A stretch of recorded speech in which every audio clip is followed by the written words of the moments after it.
Okay, students, in this video we're going to look at getting custom textures from the internet. Now, we already had a video about Fab, and Fab absolutely has a materials and textures section. But, you know, the free section is potentially leaves something to be desired, and it's kind of a mess. There are exceptions.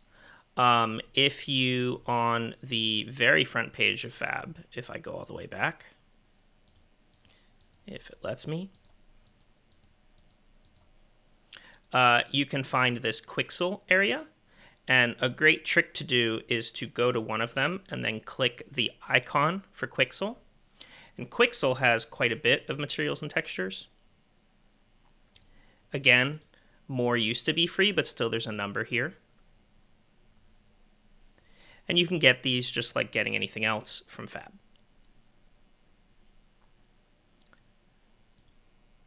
But the other way is that there are lots of websites on the internet that have free download of custom game materials.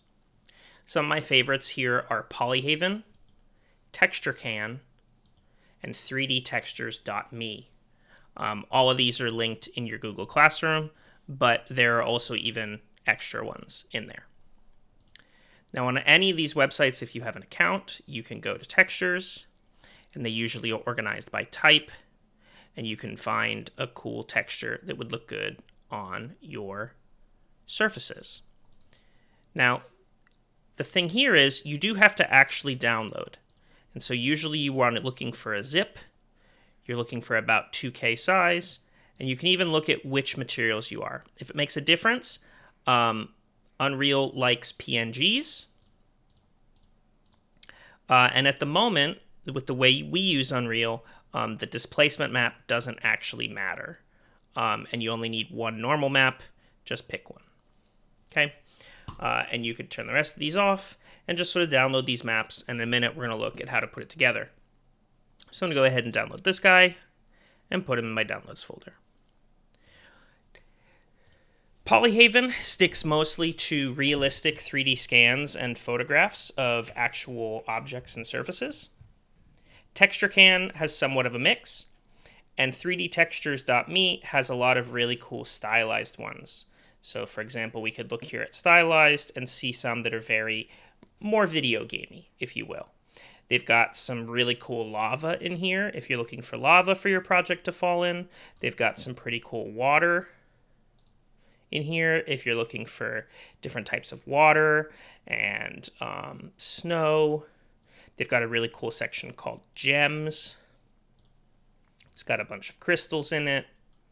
I downloaded a terracotta already. So if you look at this in downloads, here you can see I have 2 zip files.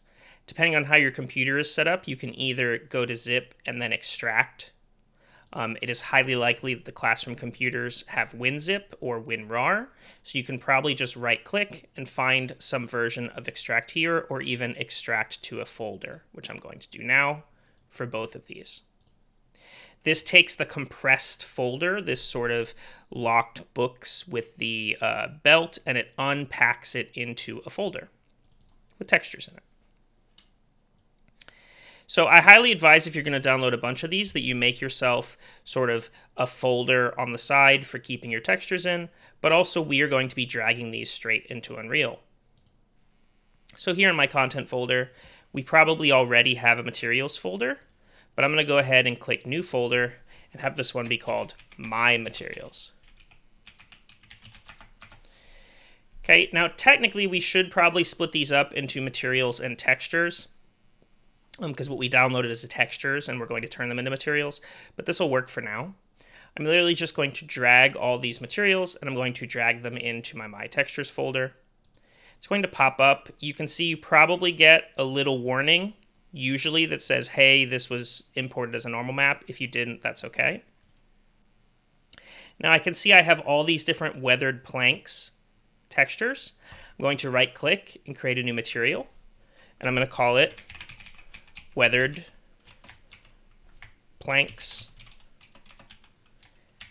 Matte. for material.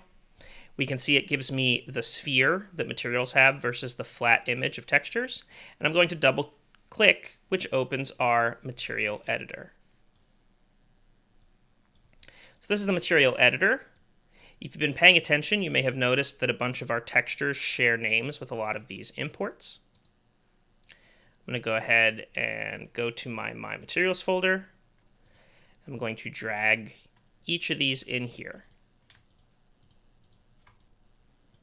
I'm clicking it right now, but you can also remember that your hotkey to open the content drawer is Control plus space.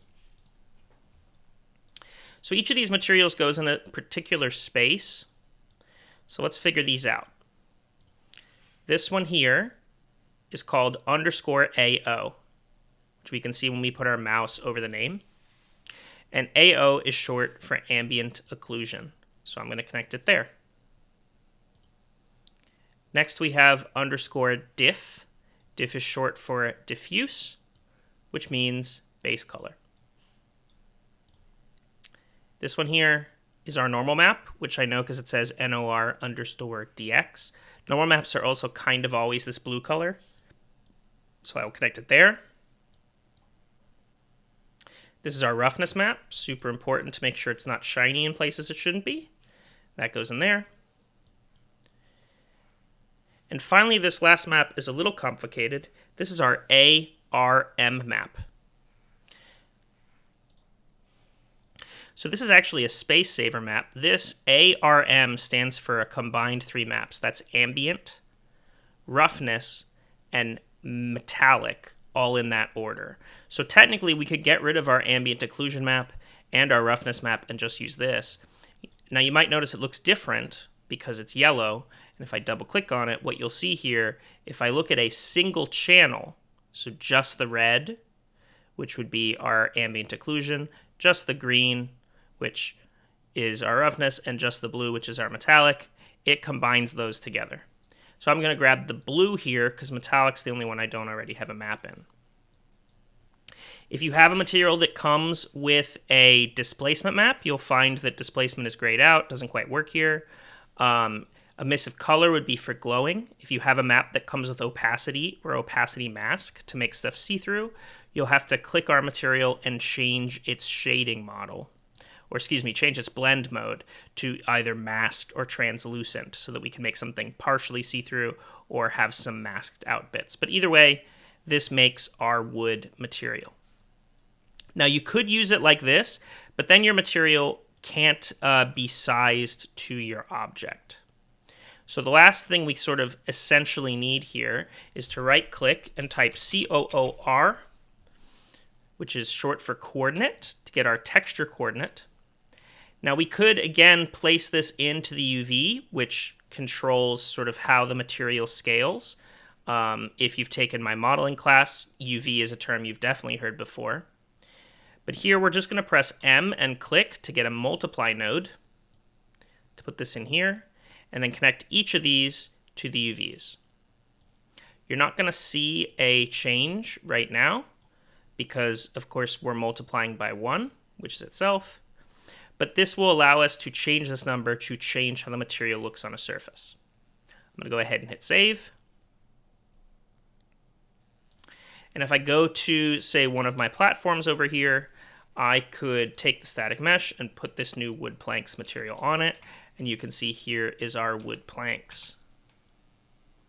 If I feel like my planks are too small and I want them to be bigger, I could change my multiply to be less.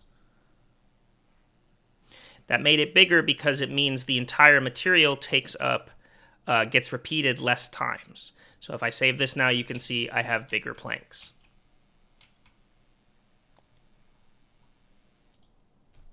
So this is the basic way we make our own materials. If you have something that isn't covered by this or a term you aren't familiar with, feel free to call me over or ask around.